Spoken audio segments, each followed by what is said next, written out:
예, 감사합니다.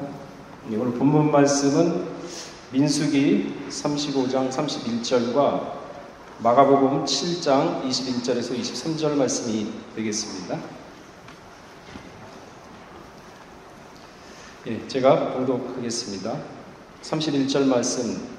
살인죄를 범한 고살자의 생명의 속전을 받지 말고 반드시 죽일 것이며,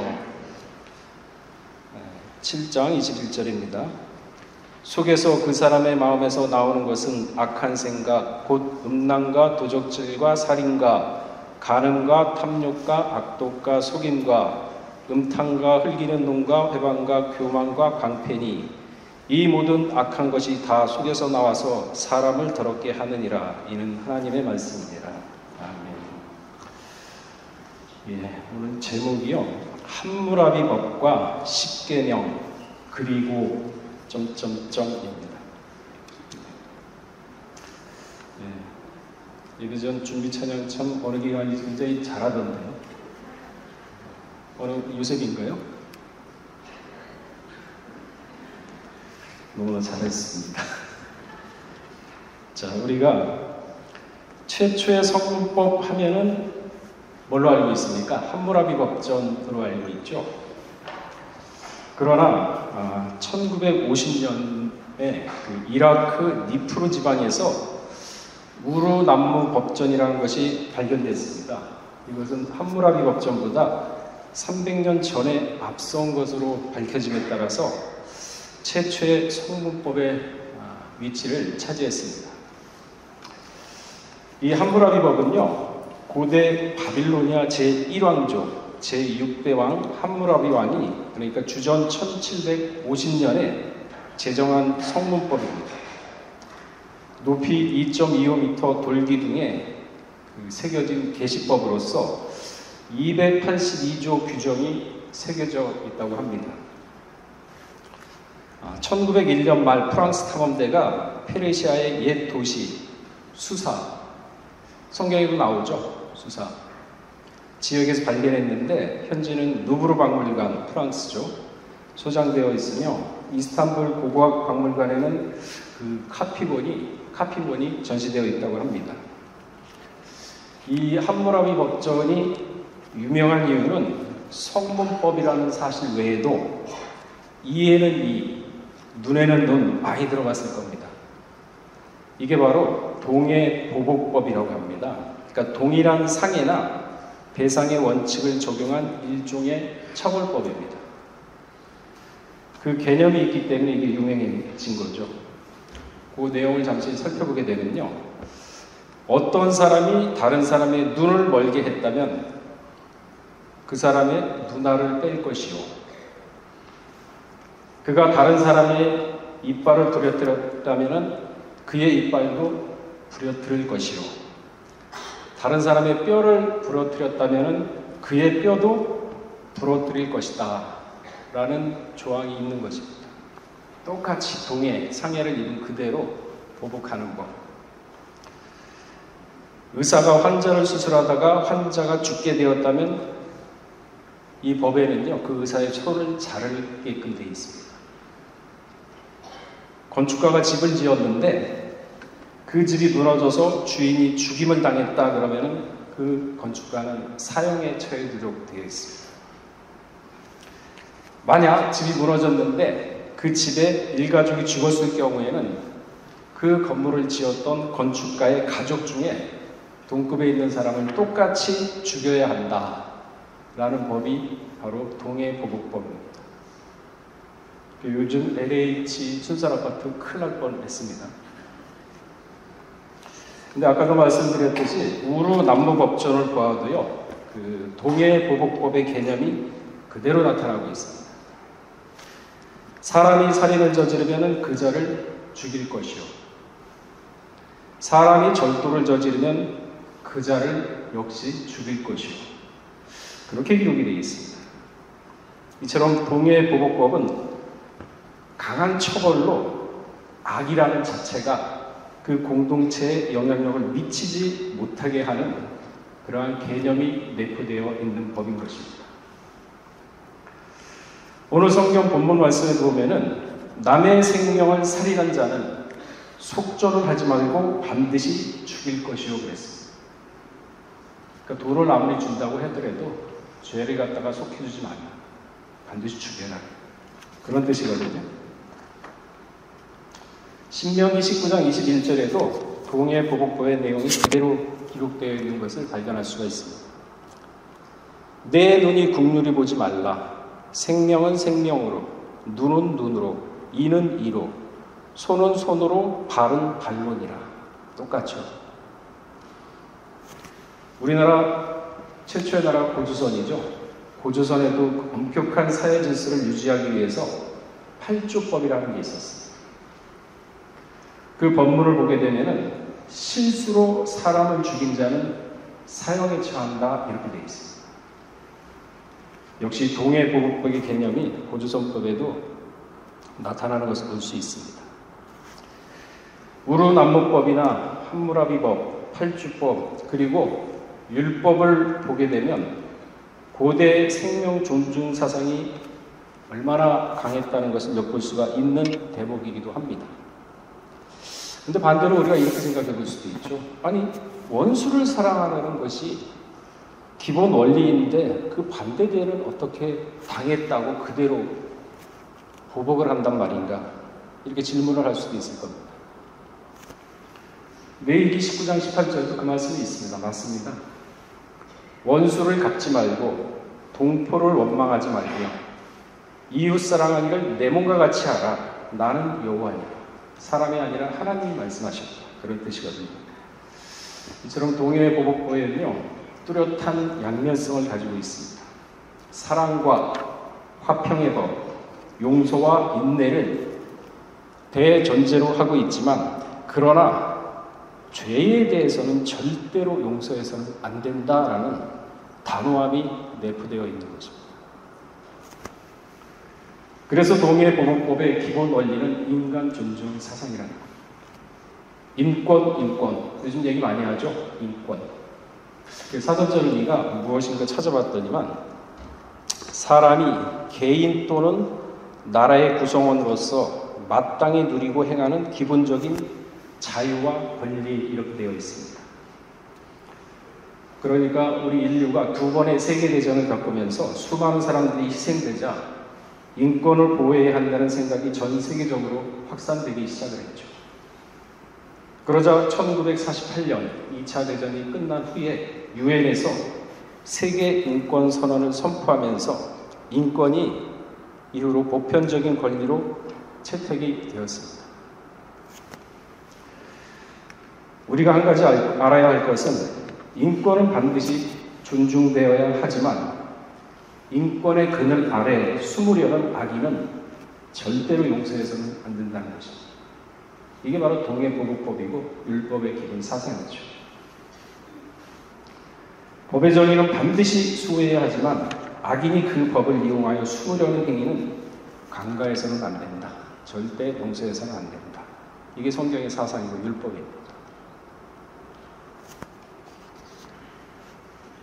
그래서 우리가 구약 때 죄를 범하면 뭘로 죽였습니까? 여러 사람을 불러 모았죠. 증인들입니다. 돌을 주어줬어요.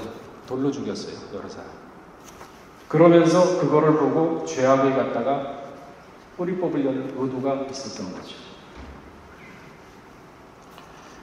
타인에게는 엄격하고 자신에게는 관대한 거 아닙니다. 자신에게는 엄격하고 타인에게 관대한 자세가, 이러한 자세가 바로 십계명을 보는 관점인 것입니다. 먼저 십계명의 특징을 보게 되면요, 하나님의 사랑과 은혜로서 시작되는 것을 알 수가 있습니다. 여러분 7권 다 읽으셨기 때문에 이 말씀의 의미는 아마 아실 겁니다. 그리고 신성하고 영광스러운 가운데 신의 산에서 받은 계명이고, 이 계명은 법궤 속에 아론의 쌍난 지팡이와 만나와 함께 특별히 보관되어 있던 계명입니다. 그 십계명의 처벌 규정을 보게 되면요, 제1계명 나 외에 다른 신을 두지 말라. 이걸 어겼을 경우 용서 없는 사형입니다. 제2계명 무슨 형상의 우상이든지 조각하지 말라. 이 처벌법은요, 전멸입니다. 그러니까 모조리 죽이거나 망하거나 하여 없어지게 된다는 얘기죠. 제3계명 하나님의 이름을 망령되이 역시 범한 자는요, 돌로 쳐 죽임을 당한다. 반드시 사형이죠. 참 은혜스러운 법이죠. 아닌가요? 제4계명 안식일이죠. 5계명 부모공경이죠. 6계명 살인입니다. 7계명 간음, 8계명 도적죄. 모두 반드시 사형입니다. 그리고 9계명 참 특이해요. 9계명은 거짓말인데 유황불로 직결되어 있습니다. 유일하게 거짓말. 그리고 10계명 탐심법이죠. 역시 사형입니다. 우로나무법이나 함무라비법 그리고 고조선법보다 10계명의 처벌 규정이 더 무섭고 무시무시하다는 것을 알 수가 있습니다. 이 10계명이 세상의 그 어떤 법보다 그 해석과 의미가 다르다는 게 있습니다. 그 이유는 왜 그러느냐? 예수님이 오셔서 10계명을 이제 마음의 영역까지 확장 적용되는 복음의 원리로 재탄생시켰기 때문입니다. 다시 말해서 재해석을 했기 때문입니다. 사람이 아니라 하나님이신 예수님이 곧 말씀한 게 법이죠. 10계명의 각 계명에서 명하거나 금지하고 있는 규정은 우리 사람의 행동을 저촉하는 것뿐만 아니라 이제는 신령까지, 마음에까지 적용이 되는 법이 되어버렸습니다. 예를 들자면 살인하지 말라. 이 계명은 행위로서의 사람을 죽이는 행위까지도 절대 금하고 있습니다. 그러나 신령까지 가면 그 살인이 움트는 뿌리까지, 그러니까 곧 분노, 미움, 시기, 질투도 다 포함시켜서 살인의 범주에 포함시켜서 이해를 해야 되는 거죠. 전기불이, 쪽불이 전기불로 바뀐 거죠. 다시 말해서 10계명은 구약시대 10계명은 행동의 제약에 국한된 법이라면 예수님이 오셔가지고 이제 행동뿐만 아니라 마음까지도 제약을 두는 법이 되어버렸습니다. 신령까지도 감찰되는 법이죠. 그래서 골로새 3장 5절을 보게 되면 그러므로 땅에 있는 지체를 죽이라. 곧 음란과 부정과 사욕과 악한 정욕과 탐심이니, 탐심은 우상숭배이다. 땅에 있는 지체, 마음을 개간해야 되는 법이 10계명이죠. 그 나라 가서도 지켜야 되는 법이 10계명이다. 가볍게 볼 수가 없죠. 세상의 법은 마음의 악한 생각이 행동으로 나타나지 않는 이상은 죄가 되지 않습니다. 내가 누구를 살인하겠다, 미워한다, 죄가 되나요? 그러나 그게 행동으로 옮겼을 때, 살인을 저질렀을 때, 남에게 해를 가했을 때는 죄가 됩니다.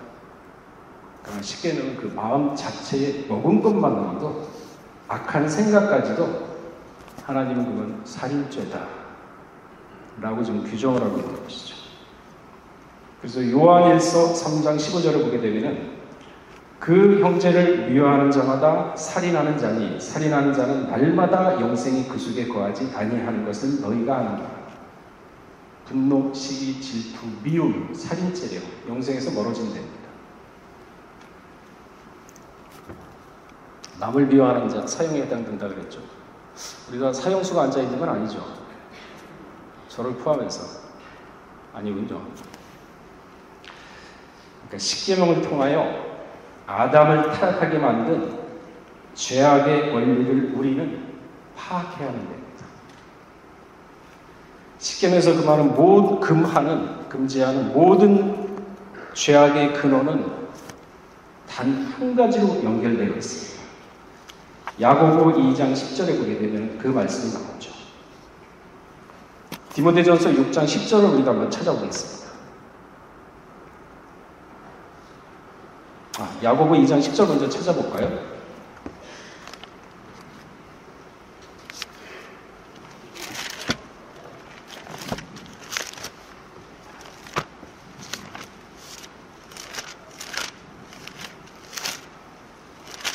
다 찾았으면 읽어보겠습니다. 시작.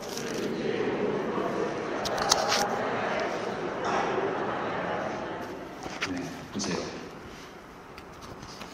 죄악의 근원. 자, 디모데전서 6장 10절을 제가 읽어보겠습니다. 돈을 사랑함이 일만하게 뿌리가 되나니 이것을 사모하는 자들이 미혹을 받아 믿음에서 떠나 만인 근심으로써 자기를 찔러도다. 탐심이죠. 쉽게 열 번째게는 탐심. 마음속의 육신의 생각은 만 가지 죄악의 시작이며 원천입니다. 어디? 마음속에. 여러분의 행동이 아닙니다. 여러분의 행동이나 생각은 어디서 나오냐? 마음. 여러분 마음에서 나오는 거예요. 그게 로마서 8장 6절에서 8절 말씀에 있죠. 그 다음에 마음의 욕심을 품게 되면 죄악을 낳게 된다고 야고보 1장 12절에도 말씀하고 있습니다. 제가 읽어보겠습니다. 욕심이 잉태한 즉 죄를 낳고 죄가 장성한 즉 사망을 낳느니라. 예수님이 바로 오셔가지고 이게 율법을 재해석해 준 원리인 것입니다. 마태복음 5장 17절에서 48절에 그 내용이 있거든요. 제가 그 중에 17절에서 좀 읽어보도록 하겠습니다. 마태복음 5장 17절 보게 되면은 내가 율법이나 선지자나 폐하러 온 줄로 생각하지 말라. 폐하러 온 것이 아니요 완전케 하려 함이로다. 아이 목사님 그 살인하지 말라는 율법 시대 아닙니까? 지금 와서 말이 적용이 된다고 생각을 하십니까? 그런 생각 설마 하실 사람 없겠지만은 혹시 있을까봐 이렇게 말씀하신 거예요. 내가 율법이나 선지자나 폐하러 온 줄로 생각하지 말라. 완전케 하려 함이라. 어디서? 마음에서, 심령에서. 18절은 진실로 너희에게 이르노니 천지는 없어지기 전에 율법의 1.1핵이라도 반드시 없어지지 않냐고 다 이룬다고 했습니다. 그러므로 누구든지 이 계명 중에 지극히 작은 것 하나라도 버리고, 그거는 옛날 얘기야, 구약시대 얘기야, 버리고 또 그같이 사람을 가르치는 자는 자기가 못하니까 남도 그렇게 가르치거든요. 양심에 찔리니까. 가르치는 자는 천국에서 작다 일컬음을 받을 것이요 누구든지 이를 행하며 가르치는 자는 천국에서 크다 일컬음을 받으리라. 내가 너희에게 이르노니 너희 의가, 의로움이죠, 서기관과 바리새인보다 낫지 못하면 결단코 천국에 들어가지 못하리라 하였습니다. 그러니까 서기관과 바리새인들은 겉으로 율법을 지키는 자들처럼 잘 지키죠. 그러나 속은 위선자들이었습니다. 거룩의 모양은 있지만은 그 속을 들여다보면 사업하기가 한이 없죠. 회칠한 무도입니다. 위선입니다. 재물에 탐을 내는 자들.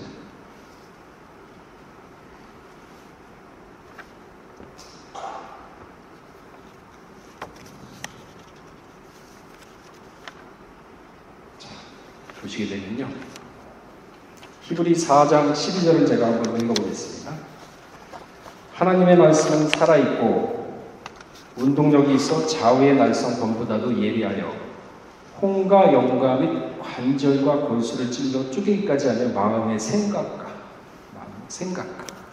뜻을 감찰한다고 했어요. 홍과 영과 관절, 골수까지도 쪼개고. 그러니까 마음의 생각 속일 수 있을까요? 못 속이죠.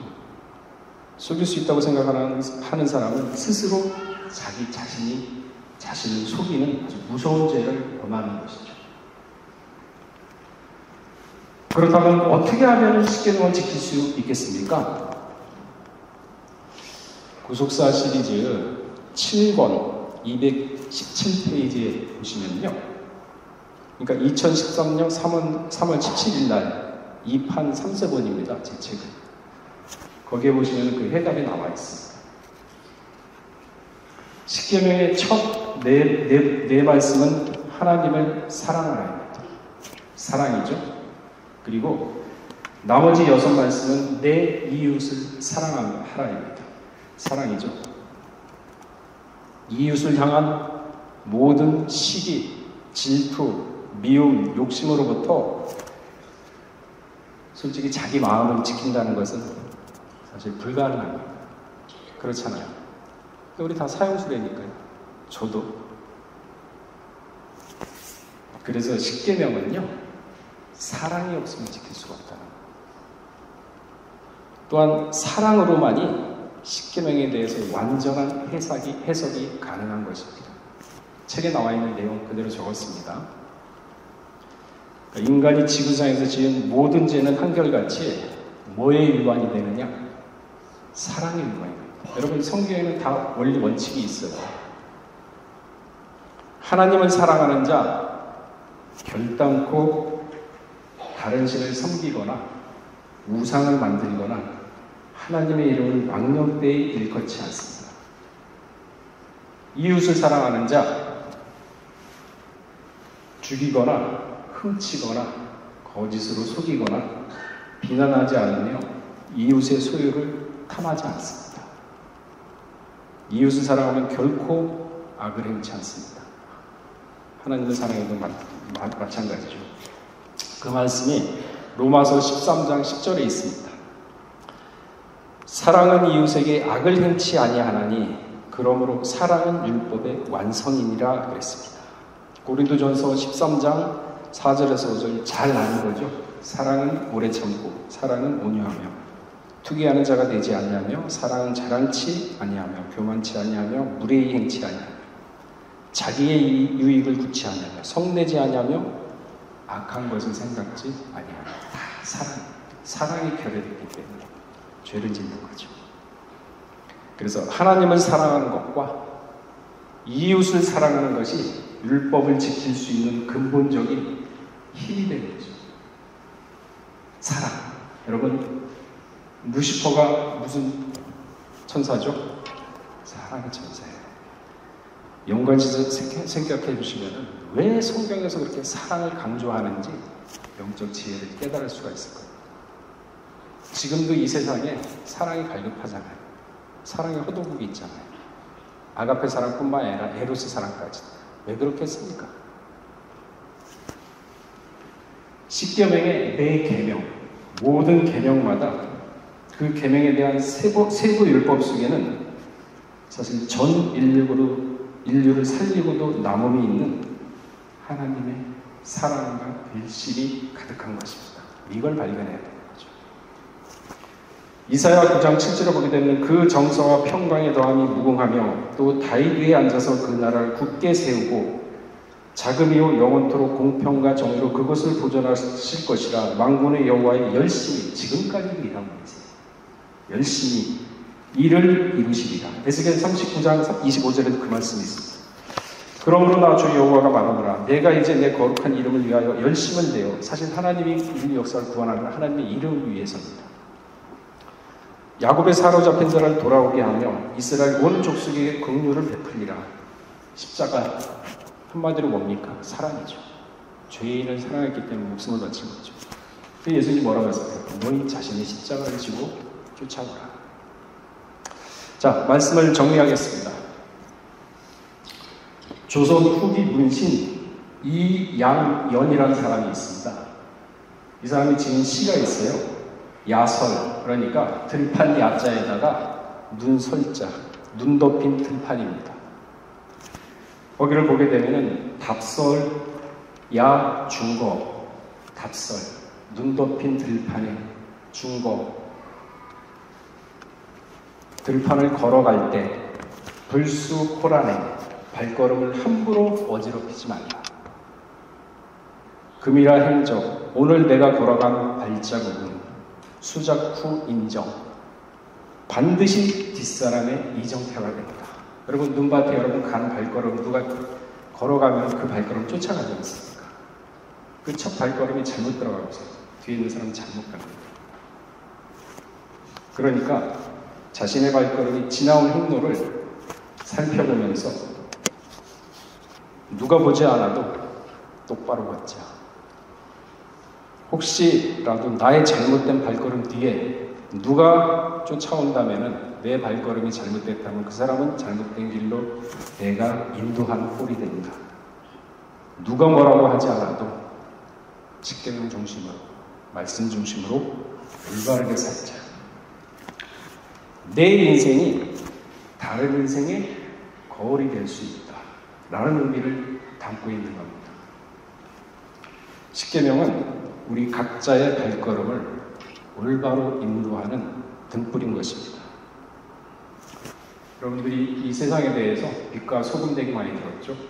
책임감을 가지셔야 돼요. 인류에 대한 책임감을 가지셔야 돼요. 나 같은 게 뭐 자기 스스로 자기를 비하하고 자기 스스로 자기를 자학하게 되면은 남도 나를 비하하고 자학합니다. 이제 평강제일교회는 새로운 다른방질 선의의 준비를 하고 있습니다. 옛 구습의 모습은 이제 다 버려야 합니다.